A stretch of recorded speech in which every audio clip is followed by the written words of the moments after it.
ओम प्रणतानां प्रसीदत्वं देवी विश्वार्तिहारिणी त्रैलोक्यवासिनामिद्ये लोकानां वरदा भव। নির্বাণ তন্ত্রে বলা হয়েছে ধ্যানেন লভতে সর্বম, ধ্যানেন বিষ্ণুরূপকম, ধ্যানেন সিদ্ধিমাপ্নোতি, বিনা ধ্যানেন সিদ্ধ্যতি। অর্থাৎ ধ্যানের দ্বারা সমস্ত লাভ হয়, ধ্যানের দ্বারা বিষ্ণু সারূপ্য প্রাপ্তি হয়, ধ্যানের দ্বারা সিদ্ধি লাভ হয়, এবং ধ্যান ব্যতীত সাধনায় কোনো সিদ্ধি নেই। এই ধ্যান কি? এই ধ্যান শব্দের অর্থ কি? এই শব্দের অর্থ হচ্ছে চিন্তা। শাস্ত্রে বলা হয়েছে ধ্যানম চিন্তনমিতার্থ, অর্থাৎ যে উপচার পুজোর আগে ভগবানকে চিন্তন করতে হয়, ভগবানের সেই স্বরূপকে চিন্তা করতে হয়, সেই রূপকে চিন্তা করতে হয়, তারপর সেই চিন্তার মাধ্যমে তাকে যেন আহ্বান জানানো হয় যে আমি তার পুজো করছি, বা আমি তার সেবা করার সুযোগ পেয়েছি, তিনি কৃপা করে আমার সেই সেবাটি গ্রহণ করুন। আজকে আমাদের আলোচ্য বিষয় দেবী দুর্গার ধ্যান মন্ত্র, যেটি আমরা খুব প্রচলিত বা বহু জায়গায় ব্যবহৃত হয়ে দেখি। হিন্দু সৎকর্মমালা গ্রন্থে এই ধ্যান মন্ত্রে আমরা উক্তি পাই। বলা হয়েছে ওম জটাজূট সমাযুক্তাম অর্ধেন্দুকৃত শেখরাম লোচনত্রয় সংযুক্তাম পূর্ণেন্দু সদৃশাননাম। অর্থাৎ যে জটাজুট ধারিণী, মস্তকে অর্ধচন্দ্র, পূর্ণচন্দ্রের মতন আনন বিষ্টিতা, ত্রিনয়না। তারপর বলছে যে অতসী পুষ্পবরণাভাং সুপ্রতিষ্ঠাম সুলোচনাম নবযৌবন সংপন্নাম সর্বাভরণ ভূষিতাম। যে অতসী পুষ্পের মতন গাত্রবর্ণ, ত্রিনয়না, নবযৌবন শালিনী, সুলোচনা দেবী, সকল আভরণে ভূষিতা হয়ে দৃঢ়ভাবে দণ্ডায়মান। সুচারু দশনাং তদবৎ পিনোন্নত পয়োধরাম ত্রিভঙ্গ স্থান সংস্থানাং মহিষাসুরমর্দিনী। এখানে প্রথম লাইনটার অর্থ হচ্ছে যে স্থূল উন্নত পয়োধর এবং সুসজ্জিত দন্ত পংক্তি শোভিত, এবং দ্বিতীয় লাইনটি বলছে ত্রিভঙ্গ স্থান সংস্থানাং মহিষাসুরমর্দিনী, মানে তিনি ত্রিভঙ্গ মূর্তিতে মহিষাসুরকে বধ করছেন।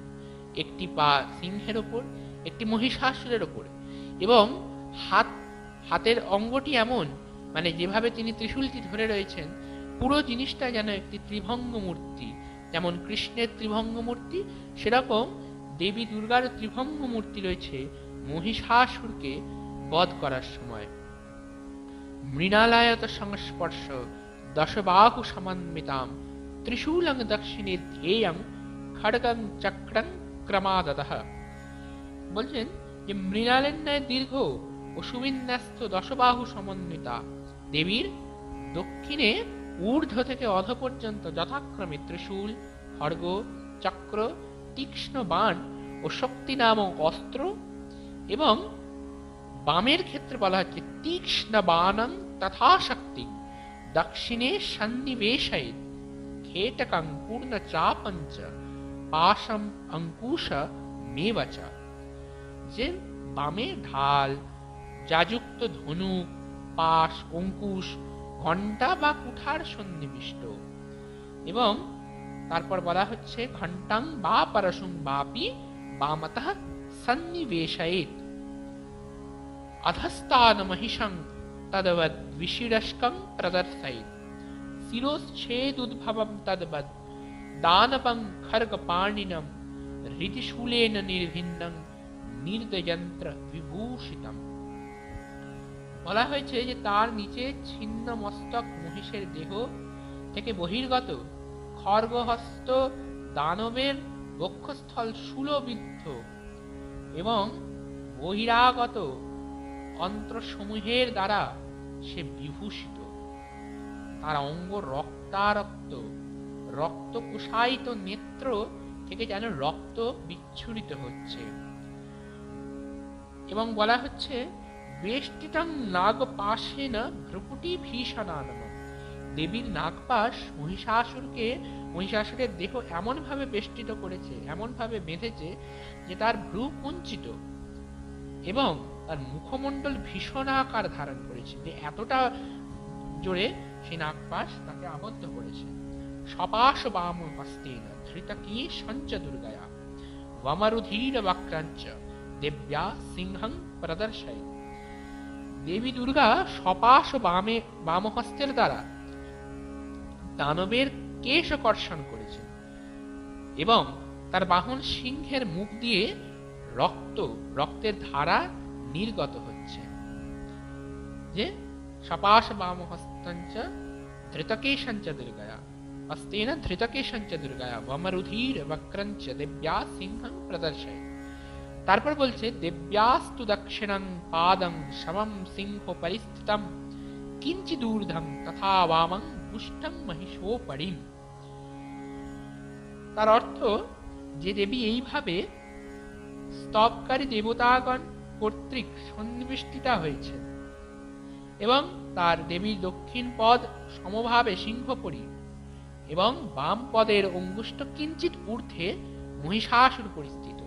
এই ত্রিভঙ্গ মূর্তির একটা পা তার সিংহের ওপর এবং অপরটি মহিষের ওপর, এবং তাকে দেবতা স্তব করছেন, দেবতা কর্তৃক সন্নিবেষ্টিতা হয়েছেন।